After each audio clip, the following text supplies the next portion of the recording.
Hello guys, इरशाद Saifi history classes में आपका स्वागत है। जिन्होंने मेरे यूट्यूब चैनल को सब्सक्राइब नहीं किया है वो लाल बटन पर क्लिक करके मेरे चैनल को सब्सक्राइब करें और साथ ही बेल आइकन पर भी क्लिक करें, जिससे आपको मेरी हर एक नई वीडियो की अपडेट मिलती रहे। आज हमारा टॉपिक है BA फर्स्ट की हिस्ट्री का चैप्टर 4 वैदिक संस्कृति। सबसे पहले हम बात करते हैं भूमिका की। तो गाइज, हड़प्पा सभ्यता जो थी वो भारत की सबसे प्राचीन सभ्यता थी जो पहले से ही विकसित थी। हड़प्पा सभ्यता के पतन के कारणों को लेकर आज भी विद्वानों में मतभेद हैं।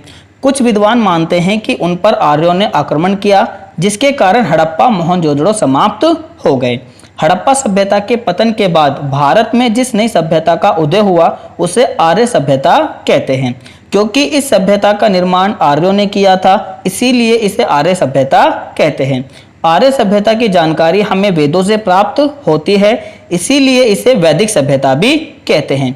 लगभग 2000 ईसा पूर्व में हड़प्पा सभ्यता का अंत कर आर्यों ने एक उच्च कोटि की सभ्यता, संस्कृति एवं साहित्य का विकास किया।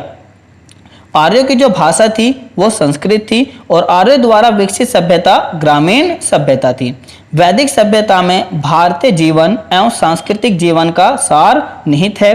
कुछ लोग ये मानते हैं कि भारत में इतिहास, दर्शन, गणित से लेकर राजनीति की उत्पत्ति वैदिक स्रोतों से ही हुई है। गाइस, प्राचीन भारतीय इतिहास को जानने का मुख्य स्रोत वेद ही हैं, अर्थात वेदों से ही हमें आर्य समाज के बारे में जानकारी प्राप्त होती है। वैदिक काल को दो भागों में बांटा गया है, ऋग्वैदिक काल और उत्तर वैदिक काल। सबसे पहले हम पढ़ेंगे ऋग्वैदिक काल के बारे में।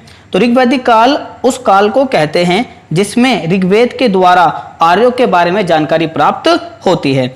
जो ऋग्वेद का जो कालखंड बताया जाता है 1500 ईसा पूर्व से लेकर 1000 ईसा पूर्व माना जाता है। इतने समय के बारे में जो जानकारी हमें देता है वो ऋग्वेद है। अब बात करते हैं आर्यों के बारे में। तो गाइज, ये आर्य कोई धर्म नहीं है, कास्ट नहीं है। आर्य शब्द का अर्थ है श्रेष्ठ, उच्चतम, यानी कि ऐसे लोग जो काफी श्रेष्ठ थे, उच्चतम थे, सभ्य थे, ऐसे लोगों को आर्य कहा जाता था। और उनके अगर हम शारीरिक की बात करें तो शारीरिक उनका काफी वो तगड़े थे और लंबे चौड़े थे और हष्ट पुष्ट तंदुरुस्त वो होते थे। वो काफी साहसी थे, युद्ध प्रिय थे और वो बड़े पराक्रमी भी थे। गाइज, सर्वप्रथम आर्य शब्द का प्रयोग वेदों में किया गया था। ऋग्वेद में 35 बार आर्य शब्द का प्रयोग किया गया है। मैक्स मूलर ने 1853 में आर्य शब्द का प्रयोग किया। मैक्स मूलर ने आर्यों का जो मूल निवास बताया वो मध्य एशिया बताया था। स्वामी दयानंद सरस्वती ने आर्यों का मूल निवास स्थान तिब्बत को माना है। बाल गंगाधर तिलक ने आर्यों का मूल निवास स्थान उत्तरी ध्रुव को माना है। इस प्रकार से इतिहासकारों में मतभेद हैं कि वो कहाँ के मूल निवासी थे, लेकिन अधिकांश विद्वान जो थे वो मैक्स मूलर के विचारों से ही सहमत हैं कि आर्य जो मूल रूप से थे वो मध्य एशिया के ही निवासी थे। आर्यों का द्वारा विकसित सभ्यता ग्रामीण सभ्यता थी और आर्यों की जो भाषा थी वो संस्कृत थी। अब हम बात करते हैं ऋग्वैदिक काल की राजनीतिक स्थिति के बारे में। तो गाइज, ऋग्वैदिक काल की जो राजनीतिक स्थिति थी वो काफ़ी सरल और वहाँ का जो समाज था वो कबीलाई व्यवस्था पर आधारित था। ऋग्वैदिक लोग जनों व कबीलों में विभाजित थे। कबीलों का एक राजा होता था जिसे गोप कहा जाता था। ऋग्वैदिक काल में राज्यों का मूल आधार कुल यानी कि परिवार होता था और जो परिवार का मुखिया होता था उसे कुलुप या गृहपति कहते थे। कई सारे कुल परिवार मिलकर एक ग्राम बनाते थे, गांव बनाते थे।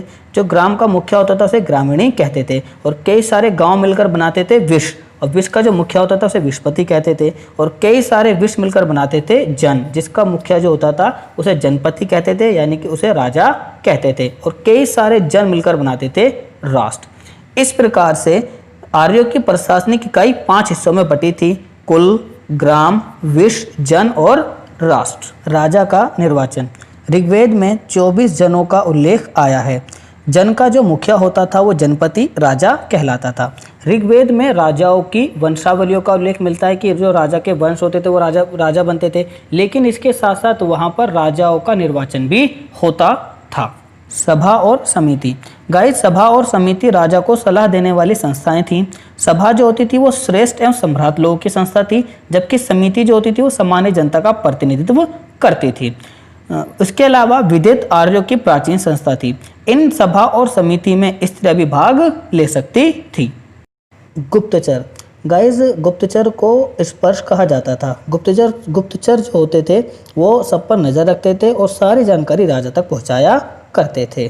गुप्तचरों का भी उल्लेख ऋग्वैदिक काल में आया गया। सेना की बात करते हैं तो वहाँ पर स्थायी सेना नहीं थी, लेकिन युद्ध के समय में जो नागरिक होते थे वो ही सेना के रूप में कार्य कर लिया करते थे।